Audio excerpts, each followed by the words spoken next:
L'idée, c'est vraiment d'apporter la solution la plus pratique, en phase avec les besoins du client et la plus... je sais pas. Pardon, c'était trop beau pour être vrai.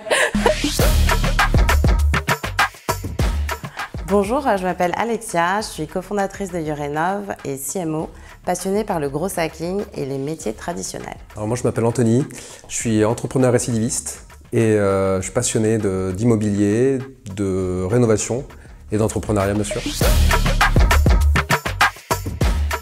Alors chez YouRénov, on est composé de 5 personnes. Mon associé Anthony, CEO, alias Speedy Gonzalez. C'est moi Anthony. Et 3 autres alternants qui travaillent avec nous à développer les leviers d'acquisition, les réseaux sociaux, les campagnes qu'on peut lancer pour parler de YouRénov. L'idée de base, c'était de créer du lien entre des particuliers et des entrepreneurs du bâtiment. C'était de créer un simulateur de coûts de travaux extrêmement précis pour aider les clients à se projeter dans leur projet de rénovation. Alors le concept a évolué assez vite. On était parti donc sur un simulateur de coûts de travaux très précis avec une plateforme, une appli. Et pendant l'exploration, pendant l'idéation, en fait, on s'est rendu compte qu'un moyen de communication actuel qui est un peu sur les mobiles de tout le monde, c'était WhatsApp. Et résultat, on a décidé de finalement un peu pivoter sur une autre idée qui nous semblait beaucoup plus en phase avec les besoins actuels. Comment ces gens-là se feraient connaître autrement que par le bouche à oreille. Et donc du coup, on a créé cette plateforme et ensuite on s'est demandé comment on se différencier. Et en se posant cette question, on a fait le constat qu'on pouvait obtenir un cahier des charges des particuliers par WhatsApp, par un algorithme et par un chatbot, et le compiler avec une grille tarifaire des artisans pour pouvoir en sortir un devis automatisé. Et puis ensuite, sur la base de ce devis, qualifier la demande du client et la proposer à l'artisan, à l'entrepreneur. Ma plus grande surprise, ça a été en fait de mesurer à quel point le gap d'approche entre particuliers et entrepreneurs. Je pensais qu'il y avait déjà effectivement un espace qui était créé par le manque d'expérience de la majorité d'entre nous, particuliers qui n'y connaissent rien au monde de la rénovation. Mais tout a pris son sens quand on a vraiment, en phase d'exploration, quand on a interrogé 25 particuliers qui venaient de refaire leur appartement ou leur maison et les entrepreneurs qui nous racontaient à quel point parfois ce qui pouvait leur paraître totalement naturel pouvait étonner les particuliers. Donc ce gap-là nous a particulièrement étonnés. Alors moi je pense qu'on a eu 3 grosses surprises. La première, ça a été qu'il y avait une vraie phobie des travaux. Par rapport aux clients, que les artisans, des personnes dont on a vraiment besoin, nous, dans notre business, étaient vraiment en souffrance et que finalement, c'était un secteur extrêmement opaque et on avait envie d'apporter de la transparence là-dessus. Alors, c'est assez drôle parce qu'on était en phase de bêta-test et on a envoyé un peu à notre cercle proche, c'est comme ça qu'on commence le lien. Et du coup, quand notre réseau en a entendu parler, ça fait un peu boule de neige. Et on a reçu une réponse, justement, on cherche des artisans, génial, je vais tester. J'ai un vrai besoin aujourd'hui et la vente s'est faite dans les 2 semaines. On a signé notre premier chantier au bout de 6 semaines. C'était l'aventure qui commençait. On est toujours en phase d'automatisation, on va toujours plus loin dans cette optique de mettre à disposition de nos clients un devis le plus rapidement possible, le plus complet possible. Parfois on se rend compte qu'il y a des petites choses qui peuvent être encore standardisées, améliorées, reprécisées. Donc on va dans ce sens-là. Les clients affluent via notre landing page et notre algorithme. Du coup, on continue de leur envoyer des devis. L'envoi du devis ne se fait pas encore à 100% automatiquement. On fait encore on a encore notre part de travail opérationnel, mais on ne désespère pas. On pense que d'ici la fin de l'année, on sera en 100% automatique. Et ça, c'est assez encourageant pour nous.